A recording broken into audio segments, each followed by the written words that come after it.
Okay, வணக்கம். இன்றைக்கி மார்க்கெட்டில் என்ன நடந்துன்னு பார்க்கலாம். நிஃப்டி 50 சென்செக்ஸ் ரெண்டுமே 0.6% மேலே அப் ஆகிடுச்சு. இன்றைக்கி நல்ல மார்க்கெட் மூவ்மெண்ட்டு, எல்லா ஸ்டாக்குமே கிட்டத்தட்ட அப் ஆகிருக்கும்.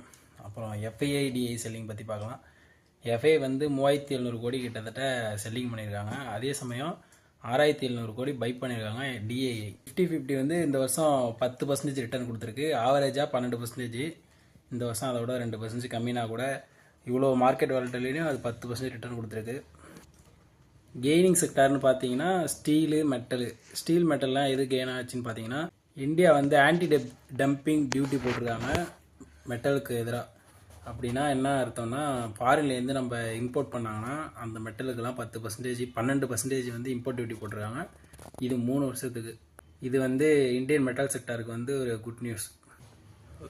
லூசர் செக்டார்னா பார்த்தீங்கன்னா ஐடி, டெலிகாம் இதெல்லாம் லாஸ் ஆகிடுச்சு.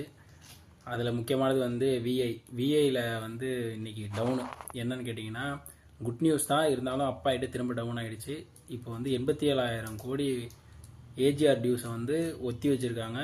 அது எப்போ தரணும்னா 2031 40 தரணும்னு சொல்லியிருக்கிறாங்க கவர்மெண்ட். டாட்டா அடுத்தது புதுசாக லேப் க்ரோன் டைமண்ட் அப்படின்னு என்னன்னு பார்த்தீங்கன்னா, நேச்சுரலாக கிடைக்கிற டைமண்ட் இல்லாமல் இவங்க லேபில் தயாரிக்கிற டைமண்ட் தான். இப்போ அதுக்கு புதுசாக ஒரு ஸ்டோர் ஆரம்பிச்சிருக்காங்க. அதோட நேம் வந்து பியாண்ட். இது வந்து டைட்டனுக்கு சப்சிடியரியாக டைட்டனுக்கு கீழே இருக்கும். நெக்ஸ்ட்டு நேற்று சொன்ன மாதிரி ஹுண்டாய் வந்து நெக்ஸ்ட் இயர் ப்ரைஸ் ஹைக் பண்ணுறாங்க 0.6%. பர்சன்டேஜ் வைஸாக பார்த்தா இது கம்மியாக இருந்தாலும் காரோட ப்ரைஸை கம்பேர் பண்ணுறப்ப இது கொஞ்சம் அதிகமாக தான் ஆகும். வரப்போகிற நாளில் வந்து மற்ற கம்பெனியும் ஹைக் பண்ணுவாங்க ப்ரைஸ் எல்லாம். லாஸ்ட் இயர் கம்பேர் பண்ணுறப்ப இண்டிகோ 10 மில்லியன் பேசஞ்சரை வந்து ஏற்றிட்டு போயிருக்காங்க. இது வந்து போன வருஷம் 110 மில்லியனாக இருந்தது, இப்போ 123 மில்லியனாக இன்க்ரீஸ் ஆகிருக்குது. இப்போ 2 நாளாக பார்த்தீங்கன்னா ஸ்விக்கி, ஜெப்டோ இந்த மாதிரி டெலிவரி பாய்ஸ்லாம் போராட்டம் நடத்துகிறாங்க. அதனால என்ன ஆகிடுச்சுன்னா, ஸ்விக்கி, ஜொமேட்டோ புதுசாக ஆஃபர் வச்சுருக்காங்க ஒர்க்கர்ஸுக்கு. ஒரு நாளைக்கு 3000லேருந்து 10,000 வரைக்கும் பேமெண்ட் கிடைக்கிற மாதிரி அவங்க நிறையா ஆஃபர் விட்டுருக்காங்க. கடைசியான முக்கியமான நியூஸ் என்னன்னா, சைனா என்ன பண்ணிட்டாங்க, சில்வர் ப்ரைஸை இன்க்ரீஸ் பண்ணுற விதமாக சைனா புதுசாக ஒரு விதிமுறையை கொண்டாந்துருக்காங்க. அது என்னன்னு பார்த்தீங்கன்னா, சில்வரோட எல்லாராலையும் சைனாவில் எந்த எக்ஸ்போர்ட் பண்ண முடியாது சில்வரை. கவர்மெண்ட் விதிக்கிற ஆளால் மட்டும்தான் சைனாவிலேருந்து எக்ஸ்போர்ட் பண்ண முடியும் சில்வரை. அதனால் இப்போ என்ன ஆகிடுச்சுன்னா, சைனாவோட எக்ஸ்போர்ட் பாதிக்கப்பட்டுச்சுன்னா சைனா தான் 13% மார்க்கெட் ஷேர் வச்சுருக்காங்க சில்வரில். அதனால் ஒரு ஷார்ட்டேஜ் மார்க்கெட்டில், குளோபல் லெவலில் மார்க்கெட்டில் ஷார்ட்டேஜ் ஏற்பட வாய்ப்பு இருக்குது. இதனால் என்ன ஆகுனா, சில்வரோட ப்ரைஸ் ஏறுறதுக்கு நிறையாவே வாய்ப்பு இருக்குது. ஆனால் சில்வர் ஆல்ரெடி ஓவர் ப்ரைஸில் இருக்குது.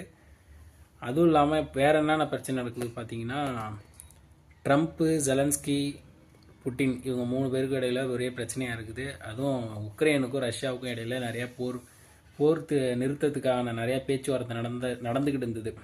ஆனால் அது இப்போ நிற்கிற மாதிரியே தெரில. நிற்கிற நேரத்தில் புட்டின் இருக்கிற அரசு இல்லத்தின் மேலே 60 ட்ரோன் கிட்டத்தட்ட வச்சு தாக்குதல் நடைபெற இருந்திருக்குது. அதை வந்து வெற்றிகரமாக தடுத்து நிப்பாட்டினோம் அப்படின்னு ரஷ்யா அரசு தெரிவிச்சிருக்கு.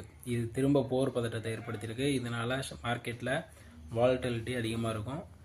நாளைக்கு நியூ இயர், நாளைக்கு மார்க்கெட் உண்டு. அப்புறம் என்னென்னா, 2026 நிஃப்டி வந்து 30,000க்கு மேலே போகும் அப்படின்ட்டு பெரிய அனலிஸ்ட்டுங்கெல்லாம் எதிர்பார்க்குறாங்க. அதனால் 30,000க்கு மேலே போகணும்னா அதில் நிறைய ஸ்டாக் வந்து மல்டிபேக்கர் ஆகவோ இல்லை 50% மேலே ரிட்டர்ன் கொடுக்கவோ வாய்ப்பு இருக்குது. அது என்னென்னு நம்ம தான் தேடி கண்டுபிடிக்கணும். என்னென்ன செக்டார்னு பார்த்தீங்கன்னா, health care sector, pharma sector இதெல்லாம் வந்து நல்லா டாப்பில் போகிறது வாய்ப்பு இருக்குது. ஓகே, பாய். அடுத்த வீடியோவில் பார்க்கலாம்.